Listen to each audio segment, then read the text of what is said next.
App వేసుకోవడానికి ముందుగా మన ఫోన్లో ఆల్రెడీ ఉన్నటువంటి హెచ్ఎల్ఓ ట్రైనింగ్ యాప్ని అన్ఇన్స్టాల్ చేయగలరు. సో హెచ్ఎల్ఓ ట్రైనింగ్ యాప్ని అన్ఇన్స్టాల్ చేసిన తర్వాత గూగుల్ క్రోమ్ ఓపెన్ చేసి సెర్చ్ బాక్స్లో census.gov.in అని పైన చూపిన విధంగా టైప్ చేసి సెర్చ్ చేయగలరు. నెక్స్ట్ మనకు స్క్రీన్ ఈ విధంగా వస్తుంది. ఇక్కడ మీ యొక్క యూజర్ ఐడి ఏదైతే ఉందో దానిని టైప్ చేయాల్సినటువంటి అవసరం ఉంది. సో జాగ్రత్తగా యూజర్ ఐడిలో ఎలాంటి పొరపాట్లు లేకుండా అండర్స్కోర్లు, నంబర్, నేమ్ అన్నీ కరెక్ట్గా కొట్టిన తర్వాత కింద ఇచ్చినటువంటి క్యాప్చా కోడ్ని జాగ్రత్తగా తప్పులు లేకుండా ఎంటర్ చేయాలి. ఆ తర్వాత మనకు ఫోన్కు ఒక ఓటీపీ వస్తుంది. వచ్చినటువంటి ఓటీపీని తప్పులు లేకుండా ఆ బాక్స్లో ఎంటర్ చేయాలి. నెక్స్ట్ మనకు పాస్వర్డ్ అడుగుతుంది. ఇక్కడ మాత్రం ఫర్గాట్ పాస్వర్డ్ నొక్కండి. ఫర్గాట్ పాస్వర్డ్ కొట్టిన వెంటనే 2 సార్లు ఏదైనా పాస్వర్డ్ సెట్ చేసుకోమని అంటుంది. ఇక్కడ మీకు ఏదైనా ఒక పాస్వర్డ్, ఇక్కడ ఆల్రెడీ ఒక పాస్వర్డ్ వస్తుంది, అది కాకుండా మనం క్రియేట్ అవర్ ఓన్ అని కొట్టాలి. సో మనం ఇక్కడ ఒక పాస్వర్డ్ని క్రియేట్ చేసుకోవాల్సి ఉంటుంది.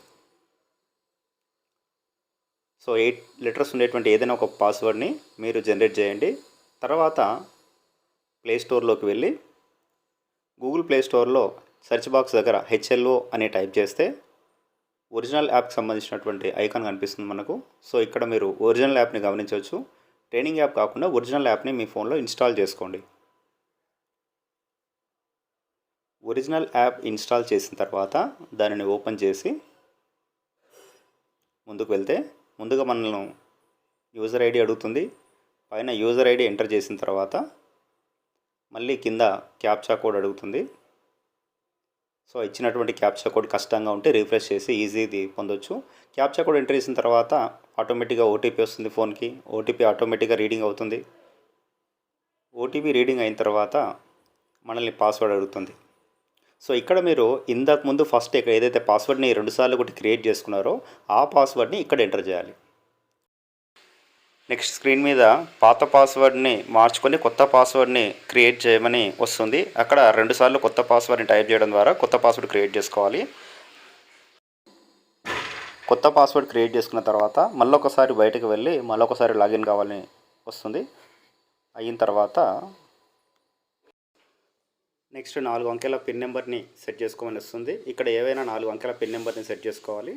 ఆ తర్వాత మనకు స్క్రీన్ ఈ రకంగా వస్తుంది. ఇక్కడ టాప్ లెఫ్ట్ కార్నర్లో టచ్ చేస్తే మన యొక్క హెచ్ఎల్బి మ్యాప్ని మనము చూడడానికి అవకాశం ఉంది. హెచ్ఎల్బి మ్యాప్ని ముందుగా డౌన్లోడ్ చేసి పక్కనే ఉన్నటువంటి ఐ బటన్ని క్లిక్ చేయడం ద్వారా మన యొక్క మ్యాప్ని మనం పూర్తిగా చూసుకోవచ్చు.